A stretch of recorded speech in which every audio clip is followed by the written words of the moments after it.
उन्होंने बहुत ज्यादा शिक्षा को महत्व दिया, बहुत ज्यादा। मैं तो कई बार ये सोचता हूं कि वो टाइम के पहले, हमारे देश का दुर्भाग्य है कि टाइम के पहले हम लोगों को छोड़ के चले गए।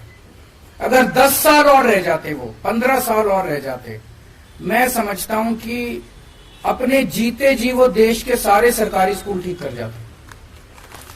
आज 75 साल हो गए देश को, 75 साल में इन सारे लोगों ने मिलकर देश के सरकारी स्कूलों का बेड़ा गर्क कर दिया। इन लोगों ने, शिक्षा इनके एजेंडा में ही नहीं है।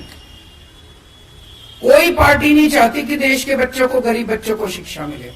अकेला वो शख्स, मैं उठा के देखता हूं इतिहास, पूरे इतिहास में आजादी ने बहुत बड़े बड़े सूरमा पैदा किए, अकेला वो शख्स है जिसने शिक्षा को महत्व दिया, और किसी ने शिक्षा के बारे में बात नहीं करी, क्योंकि उसने भुगता था, उस शख्स ने भुगता था, उसने उस गरीबी से निकल के और उसने इतनी अच्छी शिक्षा प्राप्त की थी।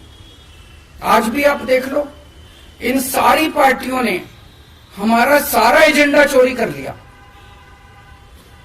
सबसे पहले तो हम ही थे, हम जाके कहते थे केजरीवाल की गारंटी, केजरीवाल की गारंटी के, कहते थे कि नहीं कहते थे? अब ये वाले भी कह रहे हैं गारंटी, वो वाले भी कह रहे हैं गारंटी।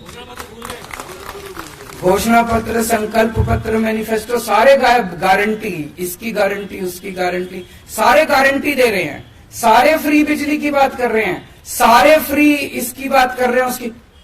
शिक्षा की बात आज भी कोई नहीं कर रहा। शिक्षा की गारंटी केवल और केवल आम आदमी पार्टी दे सकती है। क्यों? हम बाबा साहब अम्बेडकर के चेले हैं।